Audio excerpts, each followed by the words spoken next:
బిర్యానీ అంటే ఇష్టపడని వారుండరు. బిర్యానీకి మంచి ఫ్లేవర్ ని ఇచ్చే బిర్యానీ ఆకులో ఎన్నో ఔషధ గుణాలు ఉన్నాయి. అయితే ఉప్మాలో కరివేపాకుల బిర్యానీలో వచ్చే బిర్యానీ ఆకును ఏరిపారేయడమే. కానీ వీటిని తీసుకోవడం వల్ల చాలా సమస్యలు దూరం అవుతాయని తెలుసా? బిర్యానీ ఆకుల్లో యాంటీ ఆక్సిడెంట్స్, మినరల్స్, ఫైబర్స్ ఉన్నాయి. ఇవన్నీ ఆరోగ్యానికి చాలా మంచిది.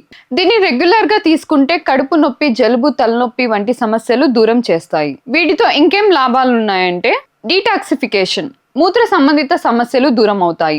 బాడీ టాక్సిటీ తగ్గుతుంది. కిడ్నీలో రాళ్ల సమస్యలు తగ్గుతుంది. బిర్యానీ ఆకుల్లో యాంటీ క్యాన్సర్ గుణాలు ఉన్నాయి. వీటిని తీసుకోవడం వల్ల బాడీలోని క్యాన్సర్ సెల్స్ తగ్గుతాయి. దీంతో క్యాన్సర్ వంటి సమస్యలు ముందు నుంచే తగ్గించుకోవచ్చు. అంతేకాదు వీటిలో ఉండే vitamin C, vitamin E, carotenoids blood cholesterol, uric acid levels ని తగ్గిస్తాయి.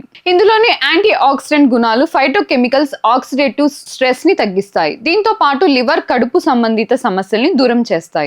బిర్యానీ ఆకుల్లో ఉండే ఫైట్ కెమికల్స్ షుగర్ ఉన్న వారికి చాలా మంచిది. దీనిని తీసుకుంటే టైప్ 2 డయాబెటిస్ తగ్గుతుంది. గుండె ఆరోగ్యానికి పరిశోధనల ప్రకారం బిర్యానీ ఆకుల్లోని కొన్ని ఆర్గానిక్ కాంపౌండ్స్ గుండె గోడలను ఆరోగ్యంగా ఉంచుతాయి. చెడు కొలెస్ట్రాల్ తగ్గుతుంది. దీంతో గుండె సమస్యలు తగ్గుతాయి. బిర్యానీ ఆకుల్ని టీలా చేసుకొని తాగొచ్చు. దీనికోసం నీటిలో బిర్యానీ ఆకుల్ని వేసి మరిగించి తాగొచ్చు. అందులో దాల్చిన చెక్క వేసి మరీ మంచిది.